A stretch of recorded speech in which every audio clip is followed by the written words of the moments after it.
A nurse secretly recorded 8 years of audio inside a psychiatric facility that Russia says never existed. 47 recordings. Sounds that experts cannot explain. And a building that was quietly demolished before anyone could investigate. This is the story of Clinic 12. And I need to warn you, some of what you're about to hear described in this video is deeply disturbing. Not because of violence. Not because of gore. But because of what it suggests was being done to human beings in a place that, according to every official record, was never real. Let's start at the beginning. Or, more accurately, let's start at the end, because that's where most people first encountered this story. On March 14, 2019, an account appeared on a Russian file-sharing platform called Rusfolder. The username was a string of numbers, 4712060014, which, as people would later realize, was not random. 47 recordings. Starting in December 2006. Ending in January 2014. The account uploaded a single compressed archive containing 47 audio files, each one labeled with a date, a time, and a single Russian word. Some of those words were clinical, nabyudenai, meaning observation. Reakция, meaning reaction. Others were more troubling. Krik, scream. Molchanai, silence. And one, the 39th recording, was labeled with a word that doesn't translate cleanly into English. Razlazini. The closest approximation is decomposition. But not of a body. Of a mind. Accompanying the archive was a written statement, approximately 4,000 words in Russian, posted under the same account.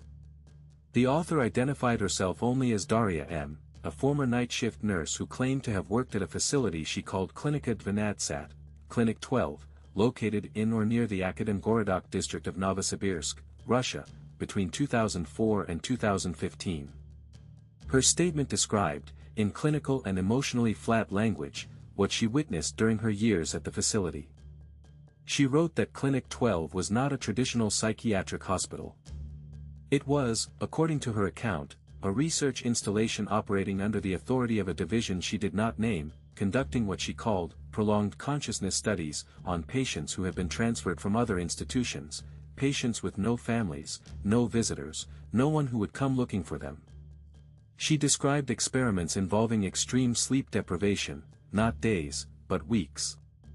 Patients kept awake for 17, 21, in one case allegedly 33 consecutive days using a combination of pharmacological agents and what she described as environmental pressure, continuous light, unpredictable sound patterns, temperature fluctuation. She described rooms with no windows, no clocks, no way for the occupants to track time. She described a sound system built into the walls of certain chambers that would emit tones at irregular intervals, sometimes subsonic, sometimes at the upper edge of human hearing, designed, she said, to prevent the brain from entering any restful state. And she described what happened to the patients. Now, before we go any further, I want to be transparent about something. This story exists in a space between verified fact and unverifiable testimony. Some elements of Daria M.'s account have been corroborated. Others cannot be. I'm going to walk you through everything, what checks out, what doesn't, what remains in that deeply uncomfortable gray area, and let you draw your own conclusions. That's what this channel has always been about. Not telling you what to believe. Showing you what exists and letting you sit with it. So let's talk about what can be verified. The first thing researchers did when this archive appeared was attempt to verify the existence of the facility. Daria M. provided no exact address, but her statement contained specific geographic references: a birch grove to the east of the building, a disused rail spur approximately 200 meters to the north, and a reference to a water treatment facility visible from the upper floors. She also described the building itself, a 5-story concrete structure with a distinctive angular design, built sometime in the late Soviet period, with a below-ground level accessible through a loading bay at the rear. Open-source intelligence researchers, primarily from a collective that operates on Telegram under the name Archive 0, or Archive 0, began cross-referencing these details with satellite imagery. And here's where things get interesting. Historical imagery from Google Earth, dated 2011 and 2013, shows a structure in the southwestern portion of Akademgorodok that matches Daria's description with uncomfortable precision. 5 stories. Angular Soviet-era construction. A loading area at the rear. A rail spur to the north. A birch grove, visible as a dense cluster of deciduous trees, to the east. And approximately 600 meters to the northwest, a municipal water treatment facility. The 2016 imagery of the same coordinates shows an empty lot. The building is gone. Not abandoned. Not repurposed. Demolished. The lot was cleared and, based on subsequent imagery from 2017 and 2018, partially converted into overflow parking for a nearby commercial development. When journalists from Novaya Gazeta, one of Russia's few remaining independent newspapers at the time, attempted to obtain municipal records for the site, they were initially told no records existed for any structure at those coordinates. But in 2020, a leaked cache of Novosibirsk municipal planning documents, released as part of a broader government transparency effort by an activist group, contained a demolition permit dated February 2016. The permit identified the structure as Administrative Building 12K, Akademgorodok South. The permit listed the reason for demolition as structural deficiency. The authorizing body was redacted. Administrative Building 12K, Klinika 12.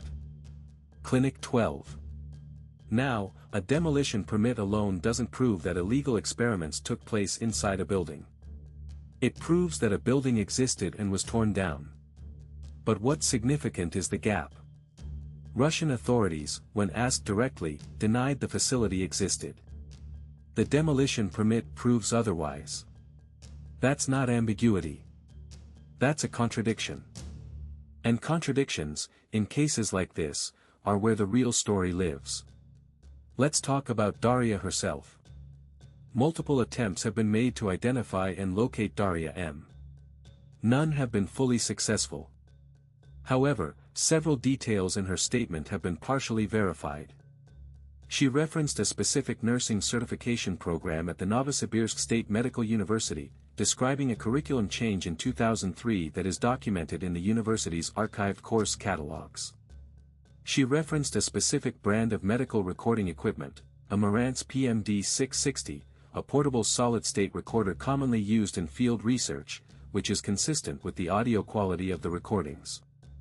And she referenced, in passing, a specific incident at Novosibirsk's Meshchersky Psychiatric Hospital in 2007 involving a patient transfer that was reported in local media at the time, though the article has since been removed from the outlet's archive. Forensic linguists who analyzed her written statement concluded that the author was almost certainly a native Russian speaker with medical training, writing in a register consistent with clinical nursing documentation. The writing was not literary. It was not dramatic. It read like a shift report. And that, more than anything, is what made it unsettling. The flatness of the language. The way she described events that, if true, constitute severe human rights violations, with the same emotional effect as someone cataloging inventory. She described one patient, she gave no names, only numbers, as patient 9. She wrote that patient 9 was a male in his late 40s who had been transferred from a facility in Tomsk. He had no diagnosed relatives. His original diagnosis was chronic schizophrenia, undifferentiated type. He was enrolled in what she called Protocol 7, the longest duration sleep deprivation study she was aware of. She wrote that patient 9 was kept awake for 33 consecutive days. She described the first week as characterized by expected symptoms, irritability, disorientation, visual disturbances. She described the second week as a period of what she called cognitive dissolution, during which the patient lost the ability to form coherent sentences and began responding to stimuli that were not present. She described the third week as something she did not have clinical language for. She wrote, and I'm going to read her words here in translation, by day 22, patient 9 no longer behaved in a way I could categorize as human distress. The sounds he made were not screams. They were not words. They were continuous. They did not appear to require breathing in the normal sense. I do not mean this as hyperbole. I timed the intervals. The vocalizations would continue for 4 to 6 minutes without any audible inhalation. I reported this to Dr. Volkov. He told me this was expected. Dr. Volkov. That's the only name she provides other than her own partial one. No first name. No patronymic. Attempts to identify a Dr. Volkov connected to psychiatric research in Novosibirsk have produced several candidates, none of whom have been definitively linked to the case. 1. A neuropsychiatrist named Grigory Volkov, who published papers on sleep architecture in the early 2000s, disappeared from academic databases after 2012. His last known publication was a paper on forced wakefulness in animal models, published in a minor Russian-language neuroscience journal. The paper was retracted in 2014. The reason given was methodological concerns. No further explanation was provided. Let's talk about the recordings themselves. 47 audio files. Total runtime, approximately 19 hours. The shortest recording is 6 minutes and 14 seconds. The longest is 1 hour, 43 minutes, and 9 seconds. The audio quality varies significantly. Some recordings are muffled, clearly captured from inside a pocket or beneath clothing. Others are startlingly clear, suggesting the recorder was placed on a surface in close proximity to the source of sound. Several audio engineers and forensic analysts have examined the recordings. The most detailed public analysis was conducted by a sound designer named Eric Holm, based in Stockholm, who was approached by an independent documentary team in 2020.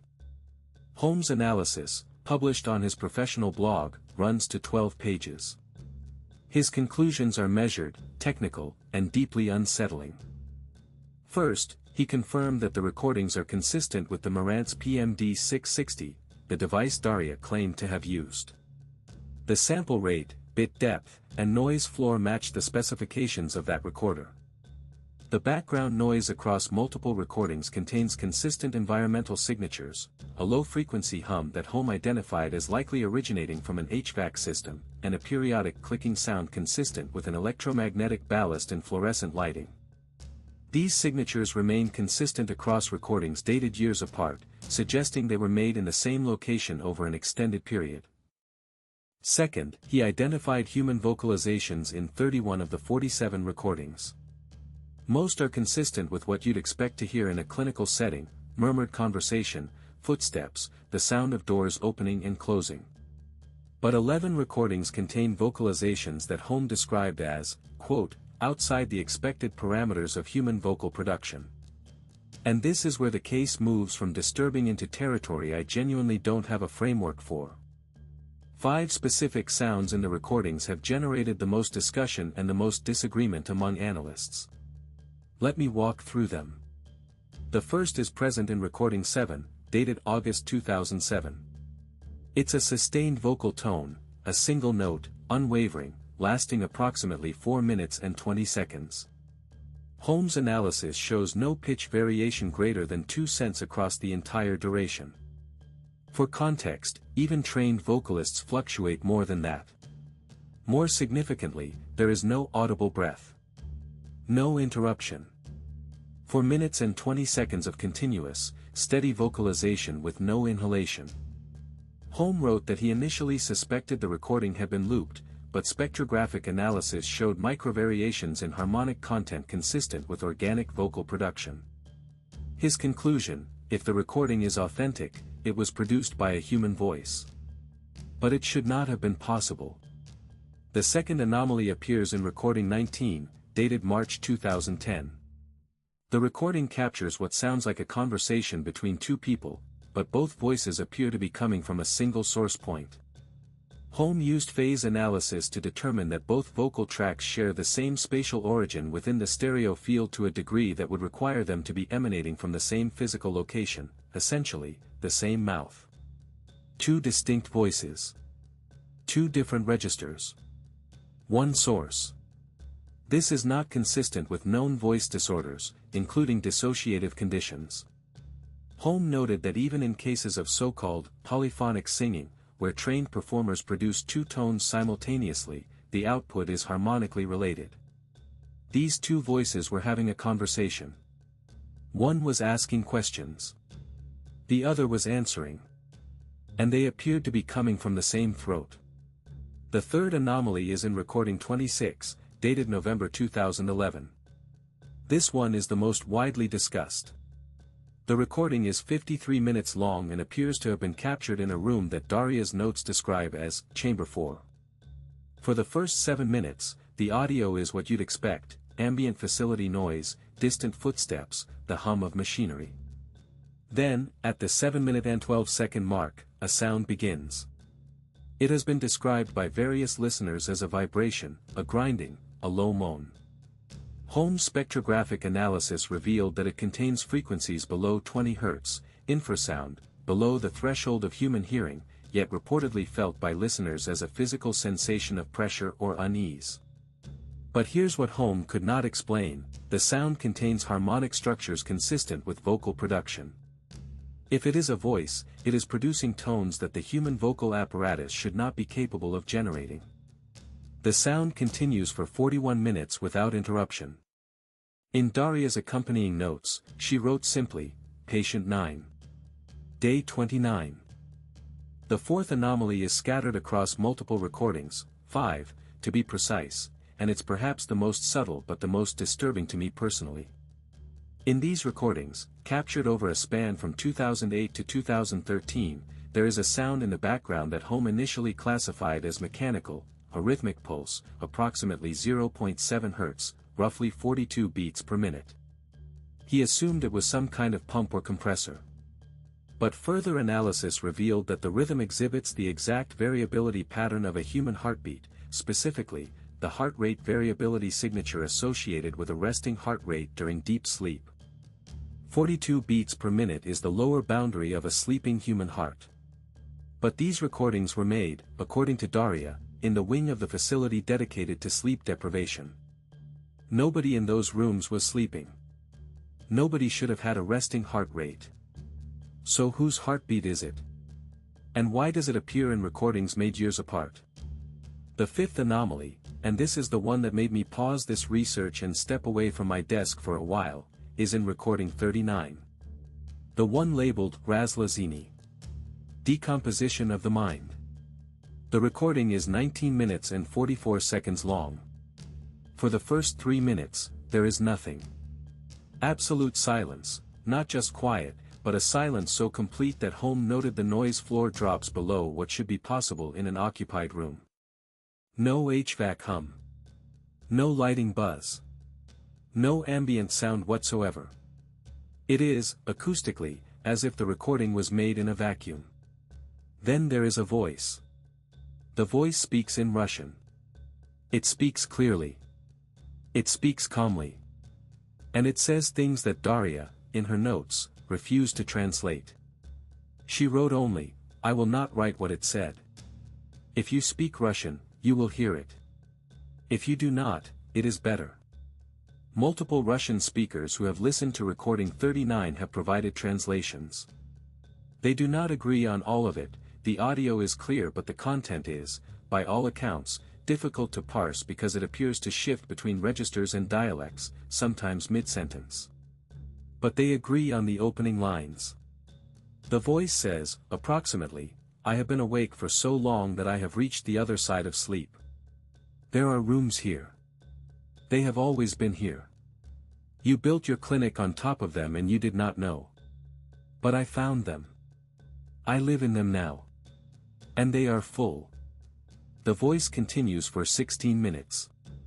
Listeners describe the content as a calm, detailed description of a place, not the clinic, but somewhere else.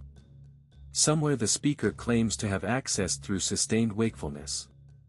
A place described in architectural terms, rooms, corridors, levels, but with properties that do not correspond to physical space. Rooms that are larger on the inside. Corridors that curve upward. Levels that exist in directions that have no names. Now, I want to pause here and address the obvious. This could be the dissociative speech of a person in profound psychiatric distress, a person who has been tortured through sleep deprivation and is experiencing psychotic symptoms. That is, in fact, the most likely explanation. Extreme sleep deprivation produces hallucinations, delusions, and profound cognitive fragmentation. What patient 9, if this is patient 9, is describing could be nothing more than the landscape of a breaking mind, narrated by someone too far gone to understand that what they're seeing isn't real. But there's the question of the audio anomalies. The impossible vocal sustain. The infrasound. The absent breathing. The heartbeat that shouldn't be there. These are not symptoms of psychosis. These are physical phenomena captured on a recording device. If the recordings are authentic, and no analyst who has examined them has been able to identify signs of digital manipulation, then something was happening in that facility that extends beyond the purely psychological. And then there's what happened after the recordings were uploaded. Within 72 hours of the archive appearing on RusFolder, the account was deleted. The files were removed. But by then, they had been downloaded and mirrored on multiple platforms. Copies spread across Telegram channels, dark web forums, and eventually onto Western platforms. A partial English-language discussion appeared on Reddit's r/unresolved mysteries in late 2019 and was removed by moderators within hours, not for content violations, according to the moderators, but because they received a legal takedown request. From whom, they did not say. Novaya Gazeta's inquiry into the facility, initiated in early 2020, was abruptly halted. The journalist assigned to the story, a woman named Yekaterina Solntseva, published a single article summarizing the known facts before going on what her editor described as indefinite leave. She has not published anything since. Colleagues who have spoken about her situation describe it obliquely: she is alive, she is safe, but she does not wish to discuss Clinic 12. Archive 0, the Telegram collective that conducted the satellite imagery analysis, experienced a coordinated cyber attack in June 2020 that resulted in the deletion of their primary channel. They reconstituted on a backup channel but reported that several members had received threatening messages from unknown accounts. 2 members, both based in Russia, left the group and deleted their online presences entirely. And then there's the matter of the second upload. In October 2020, approximately 18 months after the original archive appeared, a new account was created on a different platform, this time, an obscure Eastern European file-sharing service called Megashare. The account uploaded a single file. Not an audio recording. A photograph.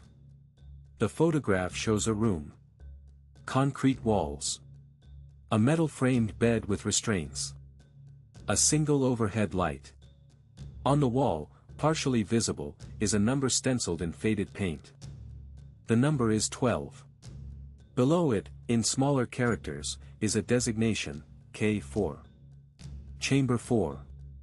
The room Daria described in her notes. The room where recording 26 was made.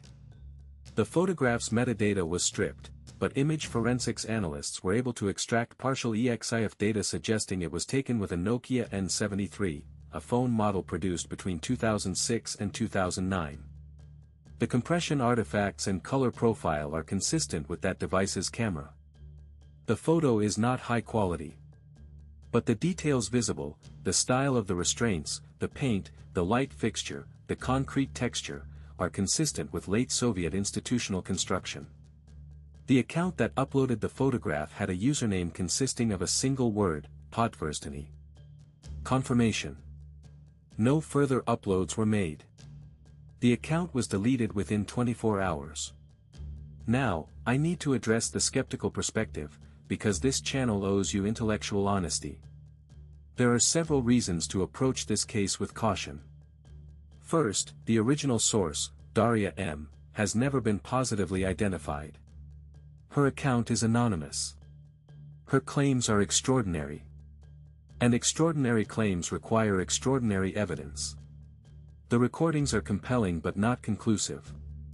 Audio, unlike video, is particularly susceptible to manipulation in ways that are difficult to detect. While no analyst has found evidence of digital editing, the absence of evidence is not evidence of absence. Second, the geopolitical context matters. Russia has a well-documented history of using psychiatric institutions for political purposes. The Soviet practice of punitive psychiatry is extensively documented by organizations like the Moscow-Helsinki Group. This history makes claims of psychiatric abuse more plausible, but it also makes them more likely to be fabricated by actors seeking to discredit the Russian state. Daria's account could be disinformation as easily as it could be a genuine leak.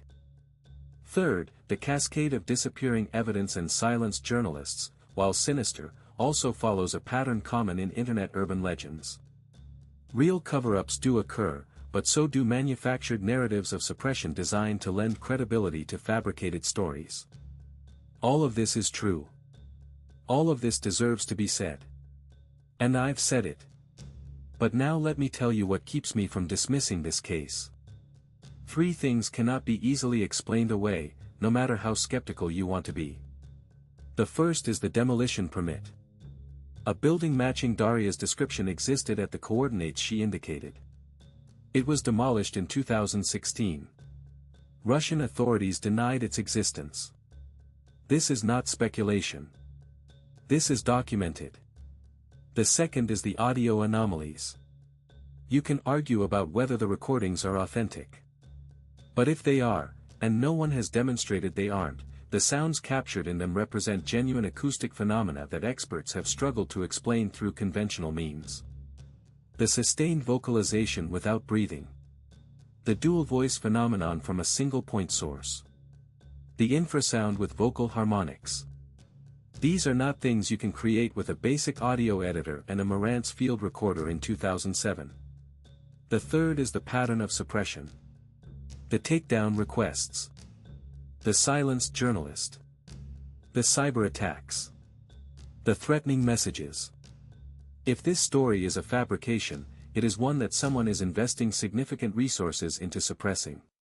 And the question becomes, why?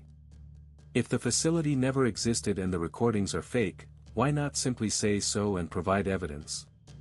The silence itself is a kind of testimony.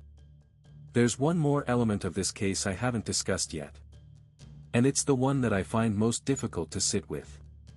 In Daria's original statement, the 4,000-word document uploaded alongside the recordings, there is a section near the end that most English-language discussions of this case overlook, because it was poorly translated in the early summaries that circulated on Reddit and other platforms. I've had this section independently translated by 2 native Russian speakers, and both provided substantially similar renderings. Here is what it says. I stopped recording in January 2014 not because I left the facility. I did not leave the facility until March 2015. I stopped recording because of what happened with recording 39. After patient 9 spoke, after he described the place he said he had found, Dr. Volkov ordered the recording equipment in chamber 4 to be reviewed. I do not know if he suspected I was making my own recordings or if this was routine. But I became afraid and I stopped. But that is not why I am uploading these files now, 5 years later. I am uploading them because of what I have been hearing. Since I left the facility, I hear the sound. The low sound. The one in the recordings. I hear it when I am falling asleep. It comes from below. Not from below the floor. From below everything. I went to a doctor. They found nothing. I went to another doctor. They performed tests. My hearing is normal. But the sound is there. I have not slept properly in 4 years. I am uploading these recordings because I need someone to tell me that they hear it too. Because if it is only me, then I am not well. And if it is not only me. The sentence is unfinished. That is where her statement ends. I need you to sit with that for a moment. Because what she's describing, if her account is genuine, is not a whistleblower seeking justice. It's not an activist trying to expose government crimes. It's a woman who spent years in proximity to something she does not understand and who believes it has followed her home. She is not uploading the recordings as evidence. She is uploading them as a test. She wants to know if other people can hear what she hears. And here's the part that I almost didn't include in this script. Because I don't know what to do with it. I don't know what it means. And I don't know if sharing it is responsible. In the comment sections and forums where the recordings have been discussed, a small but consistent number of listeners have reported the same thing. After listening to the recordings, particularly recording 26, the one with the infrasonic anomaly, they describe hearing a persistent low-frequency sound in quiet environments. A hum. A vibration. Something felt more than heard. Most attribute it to suggestion, the power of expectation after listening to a disturbing recording. And they're probably right. Psychoacoustic suggestion is well documented. When you tell someone to listen for a sound, they often hear it.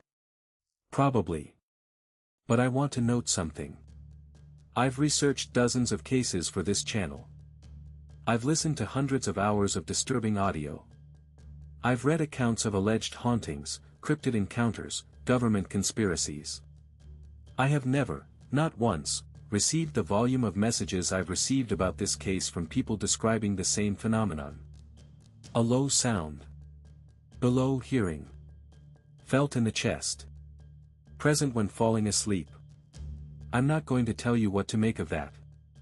I'm not going to tell you that listening to an audio file can transmit something. That would be irresponsible. But I am going to tell you that I understand why Daria M. uploaded those recordings. Because when you experience something you can't explain, the most terrifying possibility isn't that it's real. The most terrifying possibility is that you're the only one. Let me give you a timeline. Because the chronology of this case, when laid out plainly, reveals a shape that I think is significant. 2004, Daria M. reportedly begins work at the facility she calls Clinic 12. She is a night shift nurse assigned to a ward she describes as observational. 2006, she begins secretly recording. Her first recording is dated December 7, 2006. It is unremarkable, ambient noise, distant conversation, the sound of her own footsteps. 2007, recordings begin to include patient vocalizations. Recording 7, containing the 4-minute sustained tone, is made in August. 2008 through 2009, recordings document what appears to be an escalation of experimental protocols. Daria's notes reference new equipment being installed in the below-ground level.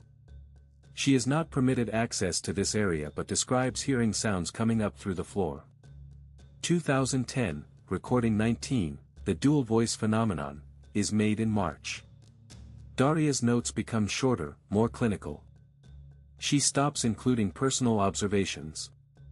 2011, recording 26 is made in November. The infrasonic anomaly. 41 minutes of sound that should not be possible. This is the recording associated with patient 9, day 29. 2012, Daria records less frequently. Only 4 recordings from this entire year. Her notes indicate that security at the facility has increased. New staff have been brought in. She describes them as not medical. 2013, 3 recordings. One of them, recording 36, contains nothing but silence for its entire 22-minute duration. Daria's note reads, Chamber 4 is empty now. Patient 9 was moved. I do not know where. The room should be empty. But it is not quiet. Listen. Analysts who have examined recording 36 confirm that while no sound is audible to the naked ear, spectrographic analysis reveals extremely low frequency content, below 5 Hz, persisting throughout the recording. The room was empty. Something was still making sound. 2014, recording 39. Razlazini. The final recording. Then silence. 2015, Daria reportedly leaves the facility. 2016, the building is demolished. 2019, the recordings are uploaded. 2020, the photograph appears. Then nothing. Nothing since. No further uploads. No new statements. No updates from Daria M. The Telegram researchers at Archive Zero continue to monitor for new information but have found nothing. Yekaterina Solntseva, the journalist, remains silent. The coordinates where Clinic 12 once stood show a parking lot. And here's the final thing I want to leave you with. The detail that I keep returning to. The one that won't let me file this case away. Daria's written statement contains a passage describing the below-ground level of the facility, the area she was not permitted to access. She describes hearing sounds from below and, on one occasion, seeing the door to the lower level standing open. She writes that she looked down the stairwell and saw that the stairs continued much further down than a single below-ground level would require. She writes, and again, I'm translating, I counted the steps I could see. There were 47. The stairwell turned and continued beyond my sight. I asked Dr. Volkov how many levels there were below ground. He said 1. I told him I had seen more stairs than one level would need. He looked at me in a way that I had only seen him look at patients. He said, there is only one level, Daria. And you did not see the stairs. 47 stairs. 47 recordings. Maybe that's a coincidence. Maybe she chose to make 47 recordings to match the number, to embed a code, a cry for help, a signal. Or maybe she simply recorded what she could, when she could, and the number is meaningless. But I don't think Daria M. did anything without meaning. Her statement is too precise. Her labels too deliberate.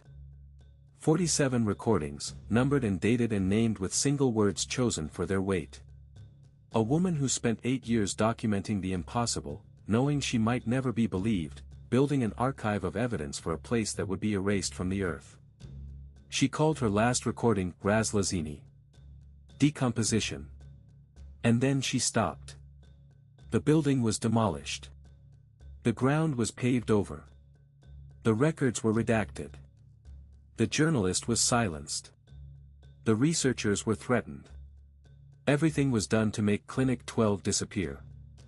But the recordings remain. 47 files. 19 hours of audio. Sounds that should not exist, made in a place that, according to every authority that could make it so, never did. There's a concept in Russian that doesn't have a perfect English equivalent. Nebyvalshkina. It refers to something that is simultaneously unbelievable and undeniable. Something that cannot have happened but did. Something that every rational faculty tells you to dismiss but that refuses to be dismissed. Clinic 12 is Nebyvalshkina. And here's what I think is the real horror of this case. It's not the experiments. It's not the sounds. It's not even the suggestion that sustained wakefulness might open some kind of door to somewhere we don't have a name for. The real horror is simpler and more human than any of that. The real horror is that if Daria M. is telling the truth, if even a fraction of what she describes actually happened, then it happened to people who had no one. Patients with no families. No visitors. No one who would come looking for them. People who existed in the gaps of the system, whose disappearance would generate no questions, whose suffering would produce no consequences. People who were, in the most literal sense, unmissed. And the facility was demolished. And the records were erased. And the world moved on. And the only evidence that any of it ever happened is the recordings of one woman who worked the night shift and had the presence of mind, or the compulsion, or the terror, to press record. 47 times. I'm not going to tell you what I think happened at Clinic 12. I've given you everything I have. The satellite imagery. The demolition permit. The audio analysis. The translated testimony. The anomalies. The suppressions. The photograph. The silence. What do you think really happened inside Clinic 12? Was this a real black site psychiatric facility conducting illegal experiments, with the audio anomalies being nothing more than the products of extreme human suffering pushed past recognizable boundaries? Was this an elaborate fabrication, a piece of internet horror crafted with unusual skill and patience? Or is there a third possibility, one that Daria herself seemed to be reaching toward in her final, unfinished sentence? That something was found in the space between sleep and waking, in the architecture beneath consciousness, that we do not have the language to describe? Leave your theory below. And if you listen to the recordings, if you find them, and I know some of you will, pay attention to what you hear afterward. In the silence. When you're falling asleep. Pay attention to whether it stops.